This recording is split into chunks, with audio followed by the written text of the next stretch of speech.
Ironically, paradoxically, the very fact that so much world opinion has turned against Israel serves Israel's purposes right now.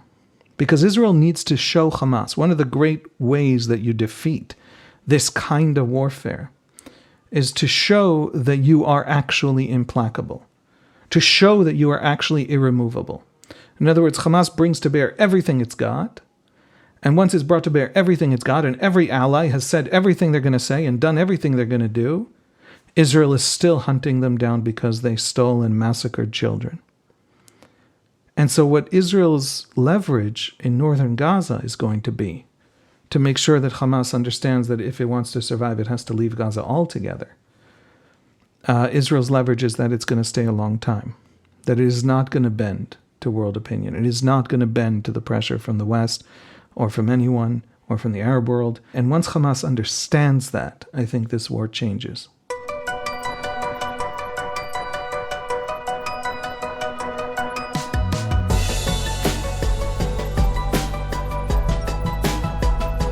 It's Sunday, November 12th at 11 p.m. here in New York City. It is Monday, November 13th at 6 a.m., just as the day is starting, in Israel. Today is our weekly check-in with Haviv Rettig Gur in Jerusalem, something I look forward to every week for my sanity. Plus, Haviv always has some provocative analysis combined with his soulfulness that makes these interesting conversations. I wanted to talk to Haviv about how Israeli decision makers are factoring the hostage crisis into the context of its warfighting strategy, especially now that the IDF is moving farther and farther along, closer and closer into the center of Gaza, and how Israel is reacting to the growing international pressure it is encountering. Everyone I speak to here in the U.S. who's following this, especially those in the media, keep asking, how long can Israel continue to withstand the mass protests, the condemnations, the UN votes, and other actions and statements by leaders of governments from around the world, and what it means not only for Israel, but what it means for Jews around the world. Haviv has a contrarian take on the impact of the global backlash against Israel. He thinks it might actually backfire on Hamas rather than actually weaken Israel, but I'll let him explain it. Finally, last week we released the new book by Saul Singer and me called The Genius of Israel, The Surprising Resilience of a Divided Nation in a Turbulent World, which you can now purchase from your favorite bookstore. Haviv Rettig Gur from the Times of Israel on flipping the script. This is Call Me Back. And I very much look forward to these weekly check-ins with my friend Haviv Rettig Gur from Jerusalem. Haviv, thanks for being here. Dan, good to be here. How are things, before we jump into substance, how are things in your world? My world just got a lot better. My brother-in-law's wife gave birth. So we have a new baby in the family. Mazel tov. Thank you. It's pretty wonderful. He also managed to get out. He's in the paratroopers and the reserves on the front. So he managed to get out and he was with her. Our family's doing great. Moment of real light, in a rough 6 weeks, obviously. And does he now have to go back in? Yeah. He'll get as many days as they can spare, but he then has to go back to his unit. He's not alone. There are hundreds of young fathers whose wives gave birth while they were in, and this is something that, it's it used to make the news, but now it's just happening so much it's not making the news. A friend of mine's nephew came in for his wife's birth from the front lines and then had to go back in, and he has these images of his nephew's wife in the bunker, in the bomb shelter with this newborn baby. They live closer to where the rockets are being taken out. So, just the idea of a newborn baby spending her first days in this world in and out of bomb shelters and sirens, it's just eerie. Dan, I agree with you. It's crazy. It's a crazy world we live in. But at the same time, it's a happy thing. It's a kid. It's a family. They're taking care of them. Their country's taking care of them. It really is, you feel the grind, you feel the pressure, you feel the tension. My wife was in and out of reserves. I'm in and out of reserves. We all have family. We all have work. everything is kind of piling on, and we're grinding week after week after week, and the news from Gaza is terrible, and the soldiers are dying, and everybody knows somebody, and massive marches in the world, some of which have had an unbelievable anti-Semitism involved in them in one place or another. And all of that weighs you down. And then a baby is born, and then suddenly you can go forever. So it's life doesn't always give you exactly the situation you want, but I think we feel very strong and very uplifted by it. Good. From strength to strength. New babies arriving in the world. If anything can give you hope, it is that. I want to, Haviv, talk to you about this question I've been wrestling with, which is watching from afar the Israeli deliberations on whether to pause or not to pause, and the pressure Israel is under to pause. They've agreed to these, I think, daily pauses for 4 hours. This rubs up against something we talked about a week ago, where there are the three pressures, time fuses that Israel was dealing with. And one of them was the international pressure to slow down the fighting, pause the fighting, reach some kind of ceasefire. I don't think there's any possibility for a ceasefire, and that obviously rubs up against Israel achieving its war aims. And then there's the question of where the pursuit of hostages fit into either, to those scenarios. And that's what I wanted to focus in on today. But before we get into the hostages, where are you on the whole question of to pause or not to pause? Basically, Hamas built the battlefield, and Hamas built it for no other reason than to survive. No matter what the civilian death toll in Gaza is, no matter what it costs to destroy Hamas, to get them out of there, their goal is to survive. Their mission, their vision of their basic strategic vision is the death of 1,000 cuts. This is something that, Hezbollah is part of, Iran is part of. It is why they get that support.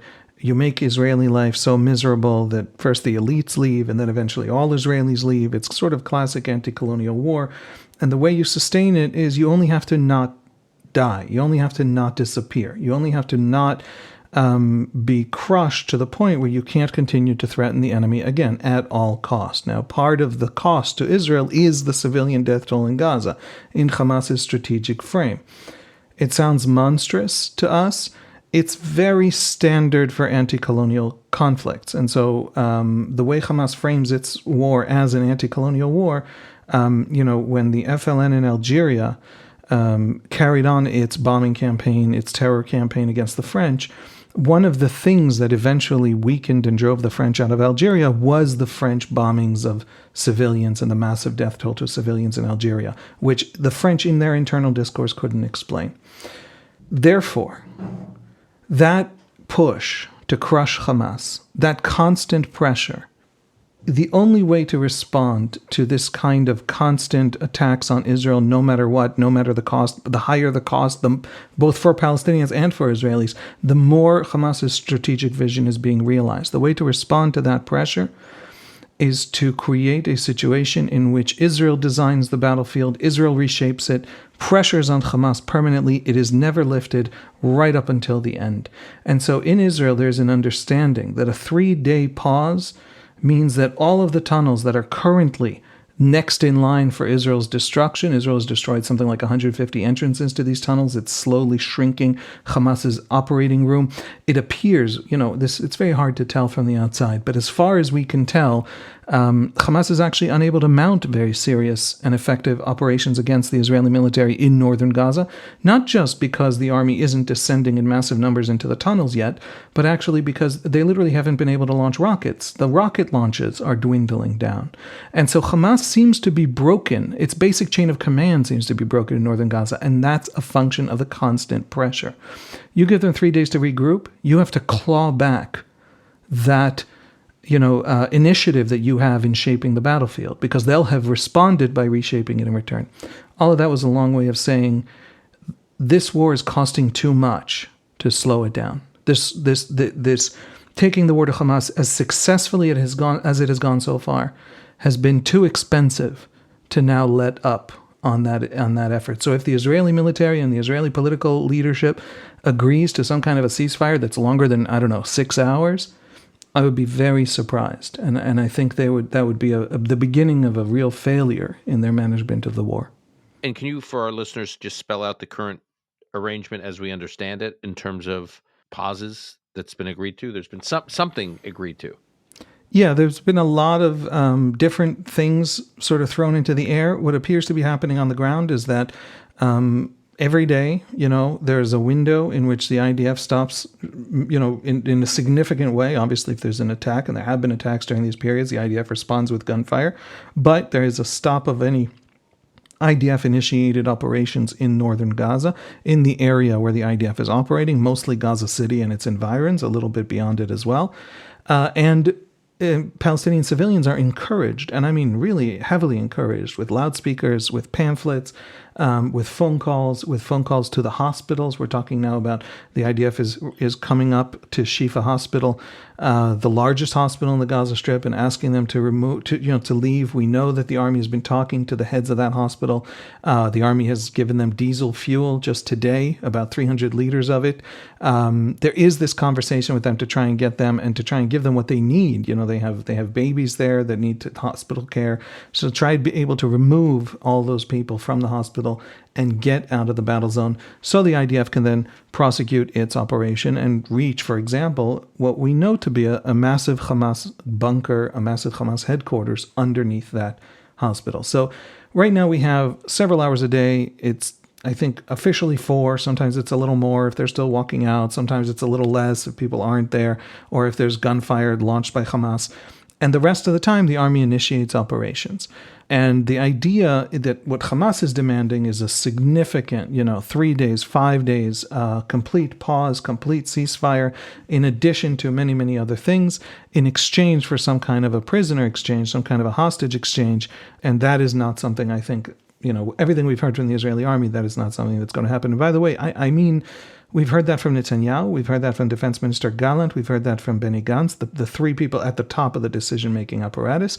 And we've also heard that literally in just the morale speeches of colonels on the ground leading the actual fighting forces have been telling their men, we're going to do this, and we're going to do this until the job is done. So Hamas's interest is to extend the war's timeline as much as possible by using the hostages. And Israel's pressured by the international community to end the war, basically, or to reach a ceasefire, as we mentioned. Hamas's lever here is pretty effective. There's just a lot of moves they can make with the hostages.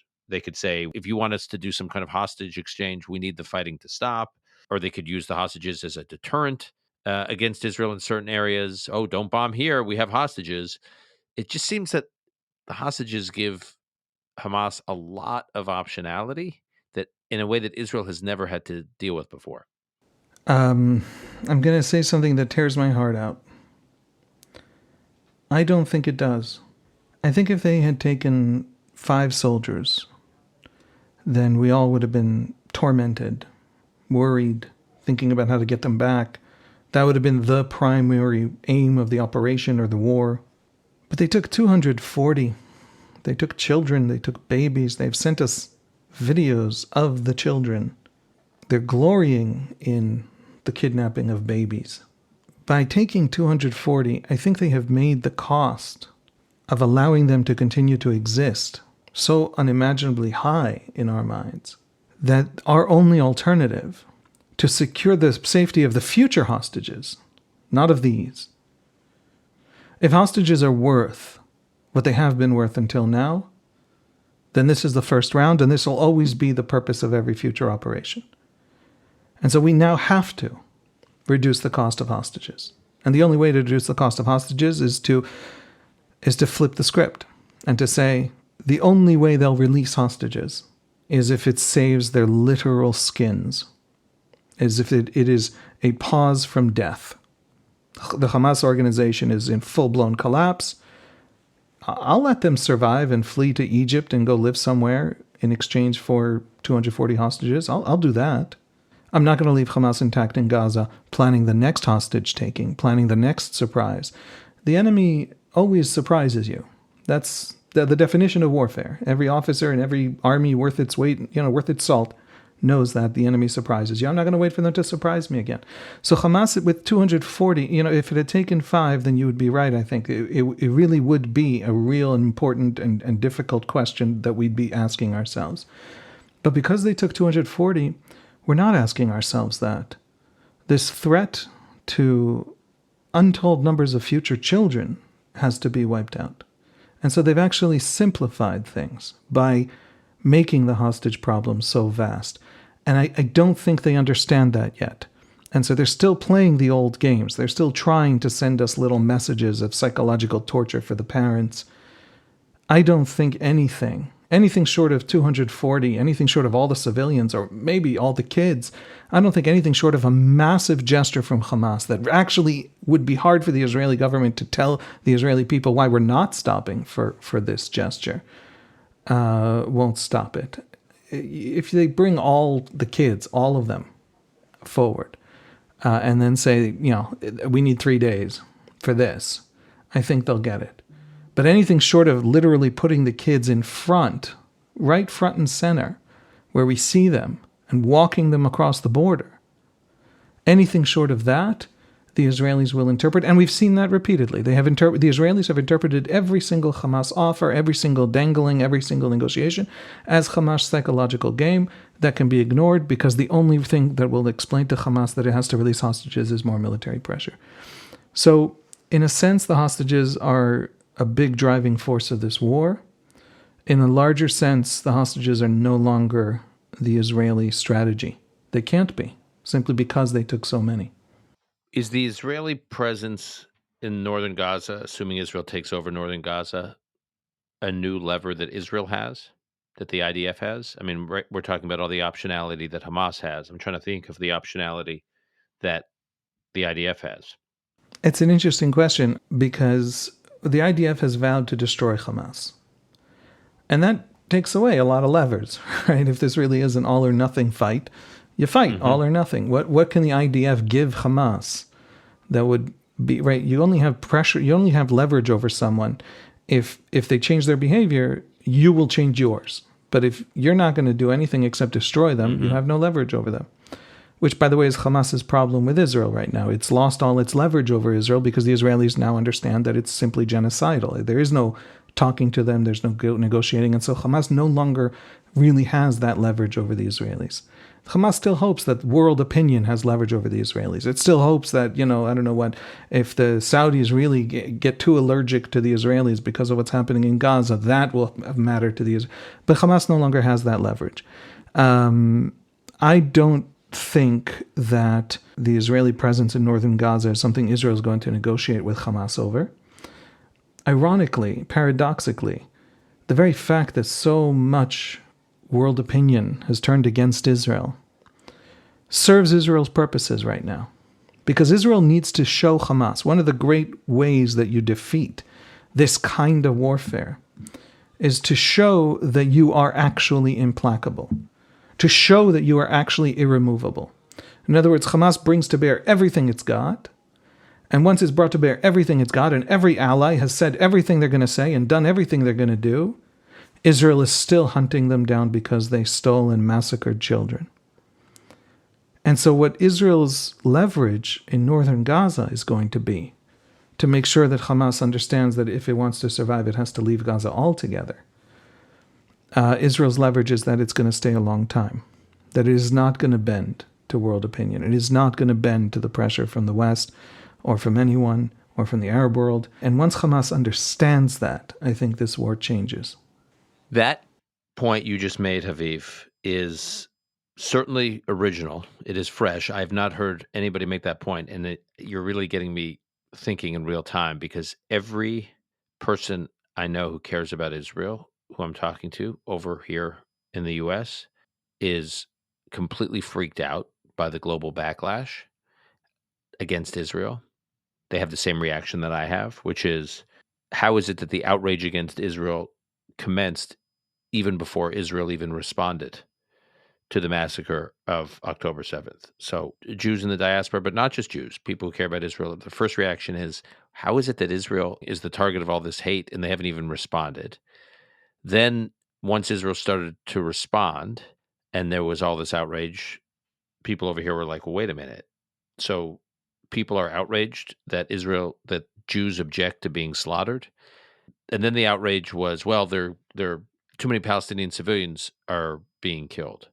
And of course, the reaction is Israel does not choose how Hamas structures its battlefield. If it chooses to, as we were talking about earlier, if it chooses to structure its battlefield where it co-locates Palestinian civilians with schools and mosques and hospitals and UN-run facilities, Israel can go out of its way to minimize Palestinian casualties, as, by the way, President Biden said he is confident Israel's trying to do based on the briefings he's received.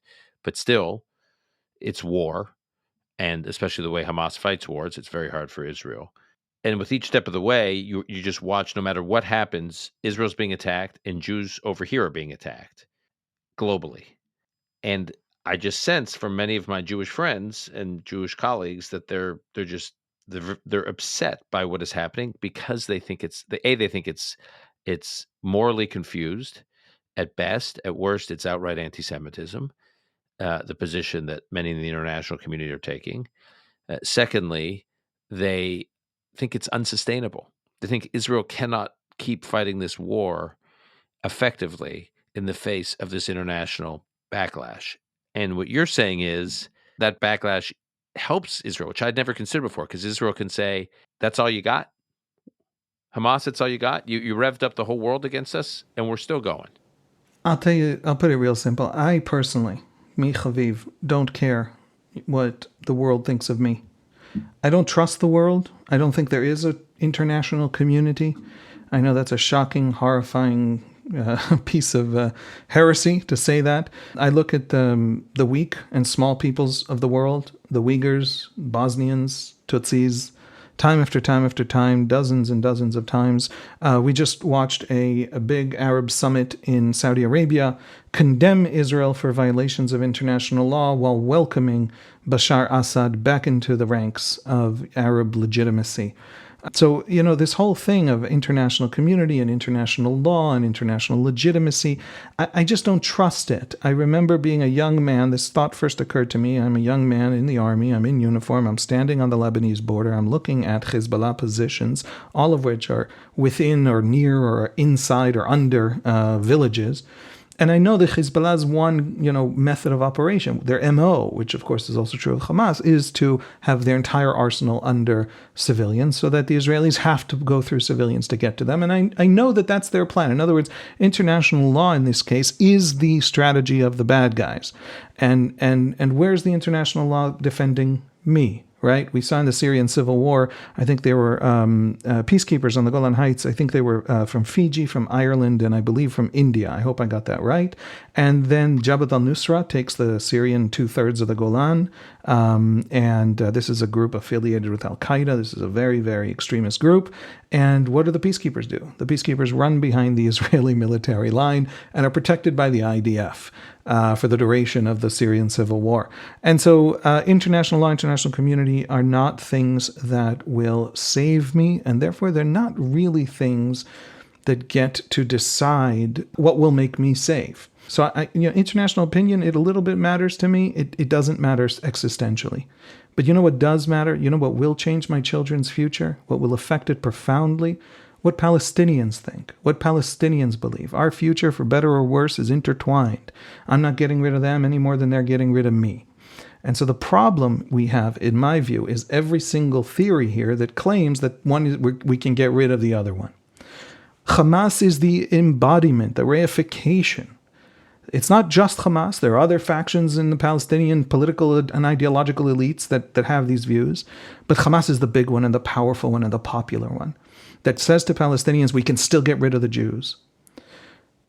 I need to show Palestinians that that's wrong. Now, I could do it by being very clever in how I talk to Palestinians, but they're not listening to me. I need to show them that it's wrong. You know what the best and fastest way to show Palestinians that I'm not going anywhere and therefore they need a different politics? There have been many strategies of liberation in the 20th century. One was anti-colonial terrorism, and it worked. It worked beautifully. Algeria, many, Southern Africa, Southeast Asia, Kenya, it worked in different places. Anti-colonial terrorism, if it works, the world doesn't come to the terrorists with, moral demands. It worked. Some colonialist actually left your country. Your country's independent. Well done. It's not going to work on me because I have no mother country. I'm literally categorically, maybe I'm a bad guy, maybe I'm evil, okay? They can think that about me, but I'm not the kind of evil they think they're fighting. I'm a different kind of evil. So the war they're conducting against me is a war doomed to failure. And if it's doomed to failure, it's doomed to endless rounds of suffering. And it's doomed to, by the way, these massive waves of terrorism happened at the height of the peace process. In other words, it also crushed the Israeli left. In time after time, this Palestinian misunderstanding of us. And it's a misunderstanding fortified and bolstered by left-wing, especially academic Westerners who keep saying they're definitely colonialist and this is definitely decolonization. My point isn't that that's immoral or not nice or an epithet or how dare you or anti-Semitic. My point is it's just literally not going to work. And therefore, I need Palestinians to grasp that I have nowhere to go, and I need them to grasp that they need a new strategy. And the best way to do that is to test it in real time. Test it.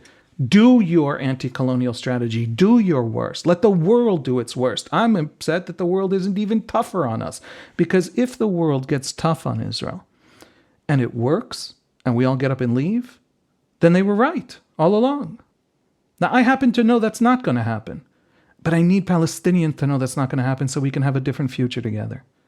And so I don't think that Israel's strategic situation now, because it looks bad, I think it's good. Speaking of this meeting you mentioned in Saudi Arabia, where they welcomed back Bashar al-Assad into the broader Arab community, which I agree is outrageous. A man who's responsible for the butchering of hundreds of thousands of innocent Syrian civilians using chemical weapons, and suddenly, no one is protesting anywhere in the world against Bashar Assad being welcomed back into quasi civilized company.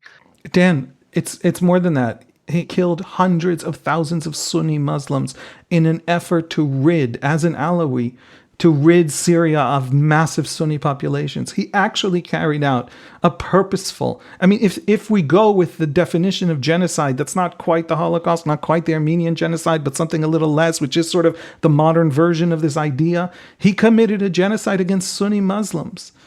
Palestinians are Sunni Muslims. The Muslim world didn't march. Right. So right. There is a sickness there.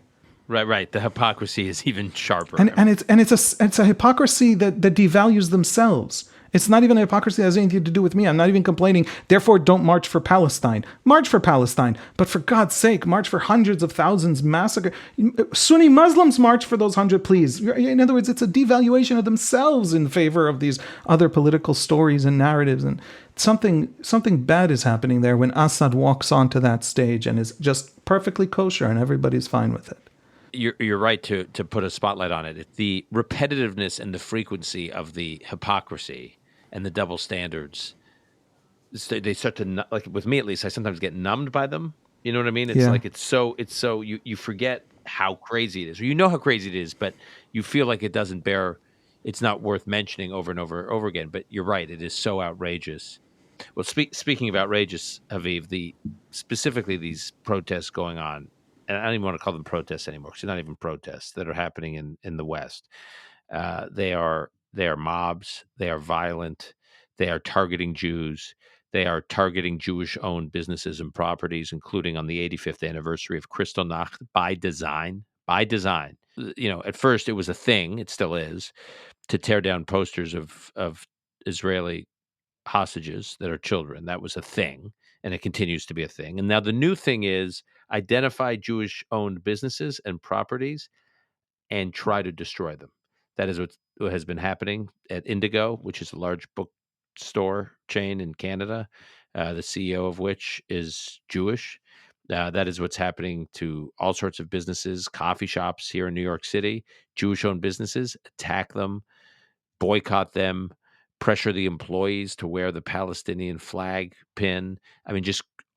It's all about targeting the Jew, the Jewish-owned business, and timed to Kristallnacht. This week was the 85th anniversary of Kristallnacht, and this is when a lot of what I'm describing right now ramped up, this new wave of activity.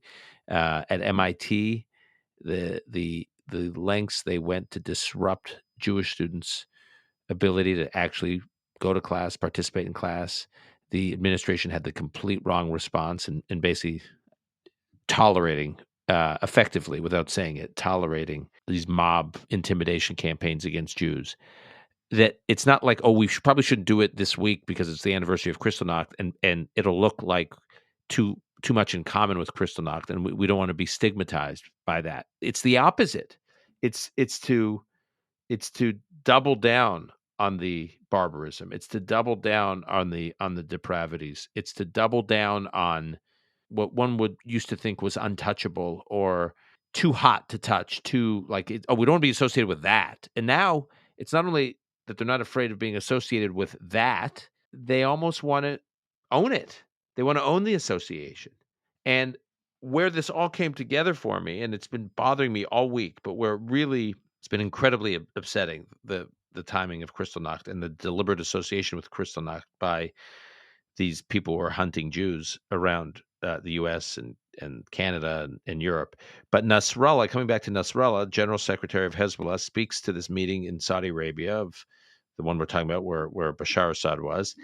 And he's criticizing the U.S. and the U.K. for standing by Israel, but basically reports to the group, don't worry, the whole world is against Israel except for the U.S. and the U.K. Everyone else is against them. So good, check, report card, check, we're winning. And then he says, and I'm quoting here, we see thousands of people in Washington, New York, London, and Paris protesting against Israel.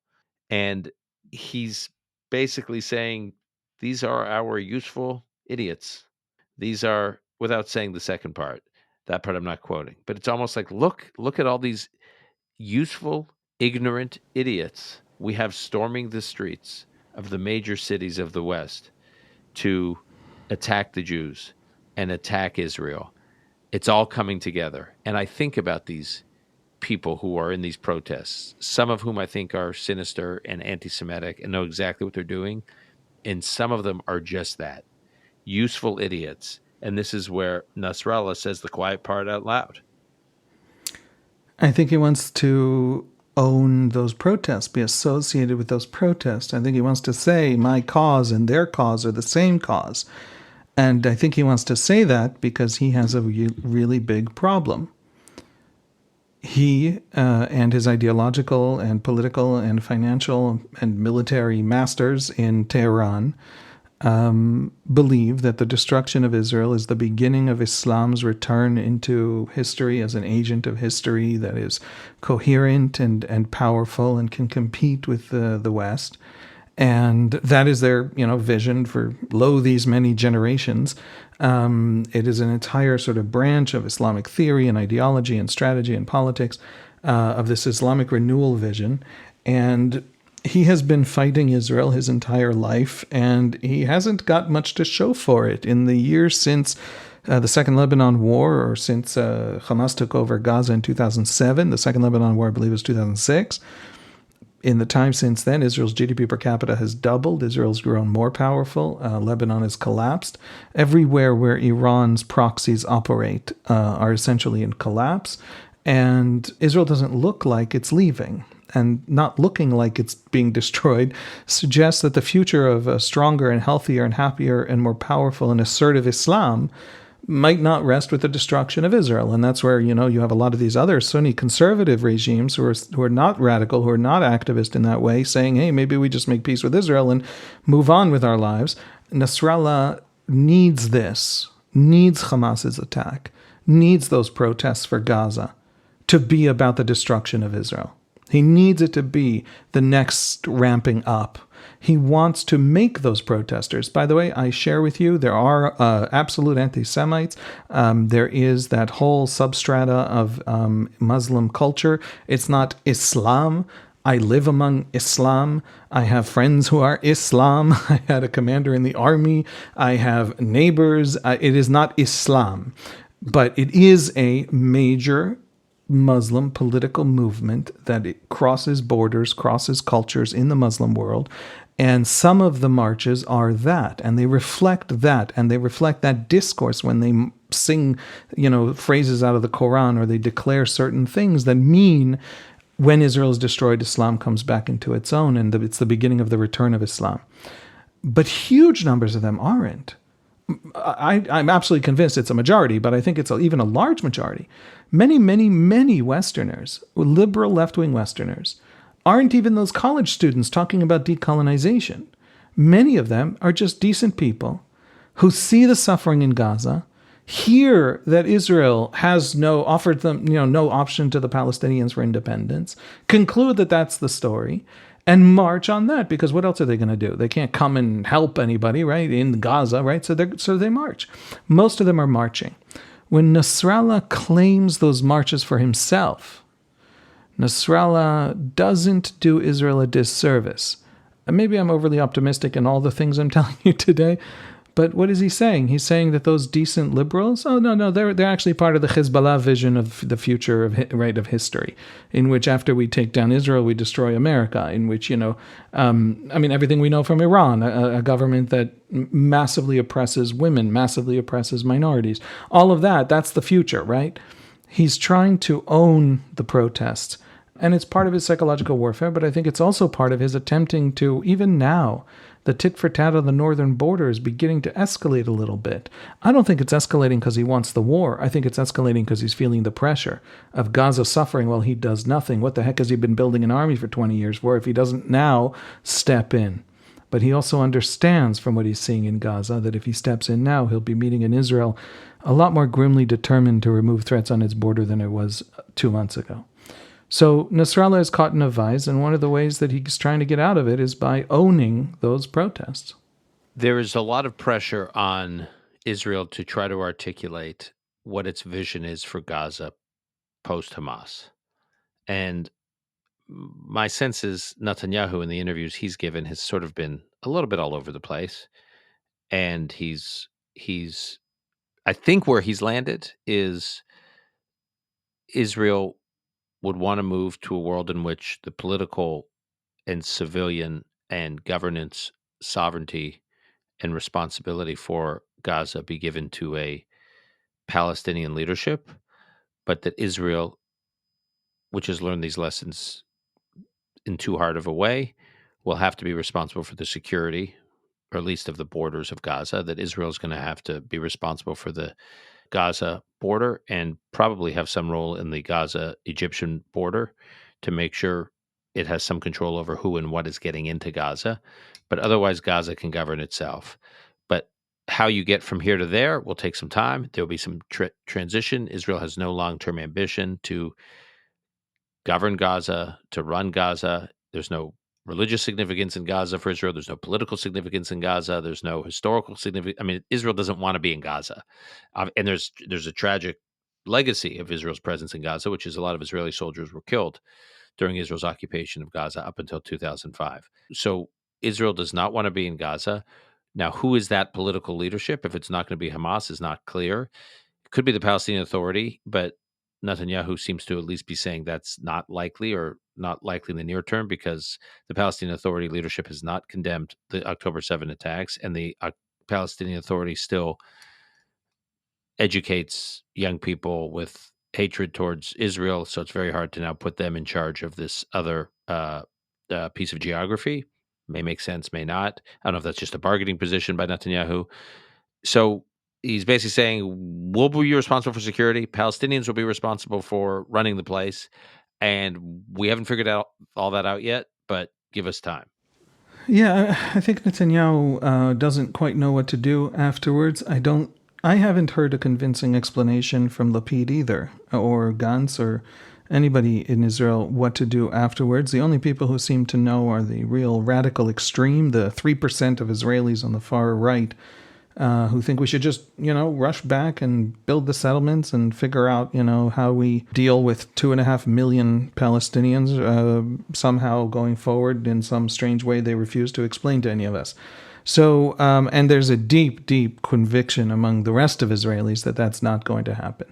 So essentially, Israel has no idea what happens. Just to be clear, Aviv, I just want to put a pin on that because there have been some very extreme elements in Israeli politics who said, well, we should reoccupy Gaza. And the press over here is jumping on that and saying, aha. And I just want to be clear. I've tried to explain to the press, you cannot focus on one nut job on the fringes of Israeli politics and try to extrapolate out from that that is somehow anything approaching the new Israeli consensus about what to do about Gaza. So can you just address that point? Yeah, it's true about resettling. It's also true about dropping a nuke on Gaza. It's also true about a new Nakba in Gaza. We've had this whole string of populist rhetoric from various incredibly irresponsible and unserious people, including some people who we have known as serious people, like Avi Dichter, but who there is on the Israeli political right, because there's a history to this, and there's some deep background to this, because the Israeli political left really put all of its eggs in the basket of the Oslo peace process. It ran and won elections arguing to Israelis that if we withdraw territorially, the Palestinian politics can reciprocate our withdrawal with peace or security or quiet. These are all synonyms. And that collapsed in rivers of blood in the Second Intifada, in the 140 suicide bombings that begin in the fall of 2000. And the Israeli left hasn't won an election since the 1999 election because of that Second Intifada. And that has been a very unhealthy phenomenon for the Israeli right, because the fact that the Israeli right can't lose an election means that it never really had to compete for the center, for the middle ground. The left was unelectable. And so the right, the way you won a seat on the Likud Knesset list in the party primaries, or the way you ensured that your coalition was very, very loyal, rather than a coalition across the aisle with people who might leave you, if you're Netanyahu, was to constantly reach farther and farther and farther to the right. And so the right has kind of sent itself into this tailspin of rightist rhetoric over the last 20 years, and slowly. I mean, it's really picked up in very noticeable ways, probably since 2015. And now we have some of that culture in a moment where that's actually genuinely profoundly damaging for the country, right? So Avi Dichter, for example, is a member of Knesset from Likud. He knows he's competing in primaries. He's also a serious man who has deep knowledge of Palestinian society. Okay, just a little bit on Dichter's background. He was in the Sharon government. He was in the Olmert government. He was a member of the Kadima party. He has a history in the Israeli center/center right. He's not Ben Gvir. Right. And he was on television, and he says Palestinians are moving south. Now, he is praising the army for allowing civilians to leave the battlefield in the way that they're doing. It means they can go after Hamas much more seriously. It means there'll be less civilian casualties. And I think he's trying to say, because he said it so poorly that, I don't want to defend him if this wasn't what he was trying to say. But I think he was trying to say Palestinians are watching Palestinians leaving this area and thinking Nakba. The imagery is the imagery of the Nakba, the displacement of 1948-49. He ends up saying, this is the Gaza Nakba. Now, that little clip, and then the Israeli journalist interviewing him turns to him and says, wait, what do you mean Gaza Nakba? You mean they're not coming back? And then his response was, I don't know. Now, absolutely every single part of that is profoundly silly. He doesn't get to make the decision. He has no say in the decision making. It's not something Israel can not allow them back. Israel tells them and tells other Israelis. The Israeli public knows that they're coming back. That is something that is the reason the Israeli public is utterly unified behind this government. Center and center-left forces have joined this government to stabilize it for the purposes of the war. They're definitely coming back. And Avi Dichter is the last one who doesn't want them to come back. So what the heck was he doing? And when Amichai Eliyahu... When you say coming back, just explain what you mean by that. The Palestinians who are leaving the battlefield, northern Gaza, Gaza City, for southern Gaza, right, so that the Israeli army can operate against Hamas with much lower civilian death tolls. they're coming back. Right. And the statement that they're the not, civilians are coming right back. now, the statement that they're not went out all over the world. Yeah, At I the just want to Arab, be clear. right? What you're saying is there's a consensus that the civilians are coming back. Yes, everywhere. I mean, just all across the board. You have to reach into the really 3% edge of Israeli politics to find someone who disagrees with that. The problem is that he still said it. And just for our listeners, when you say the Nakba, you're referring to the Palestinian humiliation of Arabs who left what is now Israel in the lead up to 1948 and never came back. Yeah, it means different things to different people, but it to some Palestinians it means the founding of Israel. That is the disaster. It translates as disaster. To some people, the disaster is the displacement, the becoming refugees. To some people, it's a mix. How you understand Nakba is how you understand the future that you want to reverse. So it matters, right? The nuances and the complexity and the powerful way this word is used in Palestinian identity and historical memory. But for Dichter to use it is essentially for Dichter to convince people around the world who are those decent middle ground people who just want, civilians not to be killed on their television screen, that actually the Israelis have nefarious designs. We saw that with a minister named Amichai Eliyahu from the extreme right, just literally the farthest right you can get in Israeli politics, political party called Otzma Yehudit. And this man, goes on a radio interview in Hebrew, and he doesn't make any decision of any kind. No one's listening to him.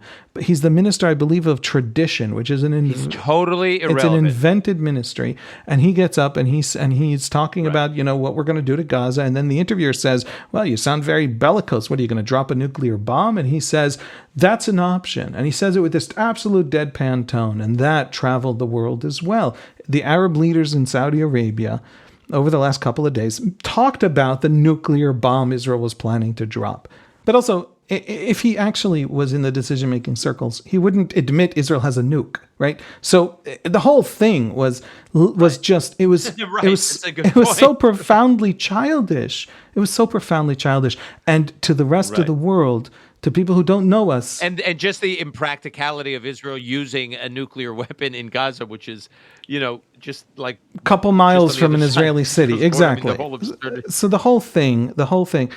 But when you begin to parse out all of these people, we had a spokesperson for the Israeli prime minister, the bombing of the hospital that was blamed on Israel with 500 dead that turned out to be maybe dozens of dead, and actually it was a rocket by Islamic Jihad, and the New York Times, and everybody was very chagrined by how they actually mishandled it and had to kind of apologize while trying not to apologize.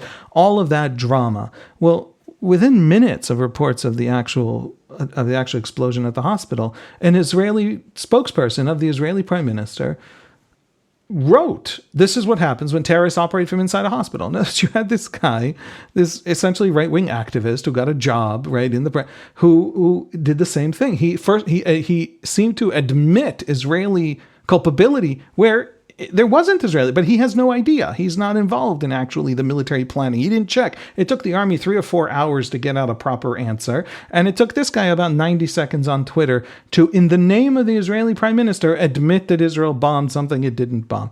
We are in the Israeli state right now, in the Israeli governing apparatus, surrounded by, I don't know how to put it. I apologize to people I might offend. Absolute incompetence. People who are absolutely convinced that that they're only speaking to Israelis, and the only thing they need to tell Israelis is that they're more right-wing than their competitor in the next primary race. And so there's this bellicosity to the rhetoric that seems to confirm what the worst of people are saying, and it is systemic, and it is structural, and it is constant, and we're constantly producing it.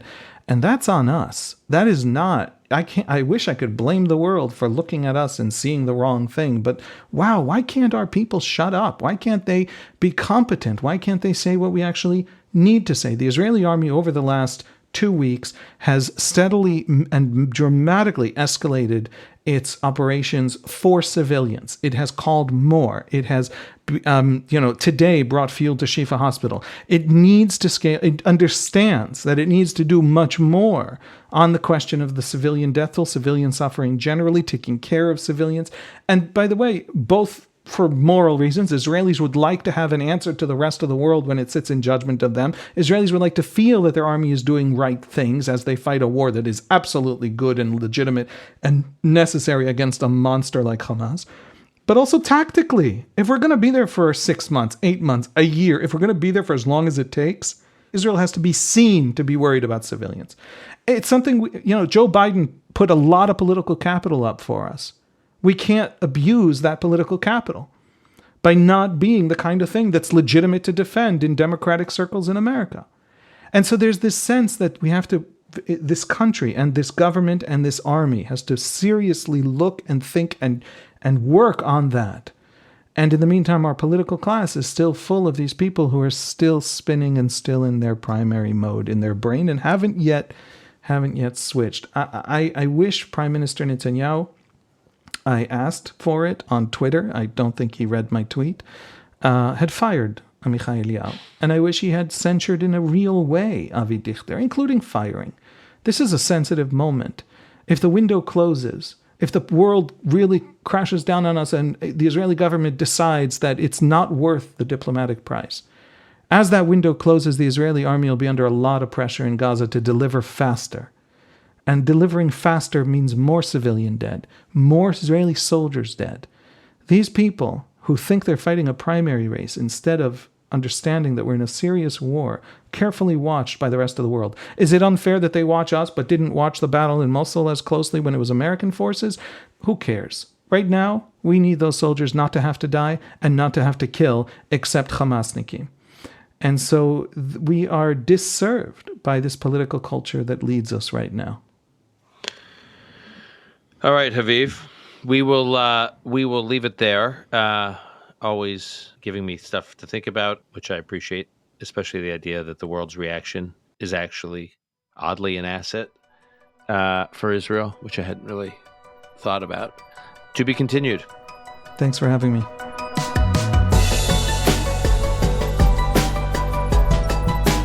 That's our show for today. To keep up with Haviv Rettig Gur, you can follow him on X, you can follow him at thetimesofisrael.com, and you can pick back up on him in our weekly conversation here. Call Me Back is produced by Lon Benatar. Until next time, I'm your host, Dan Senor.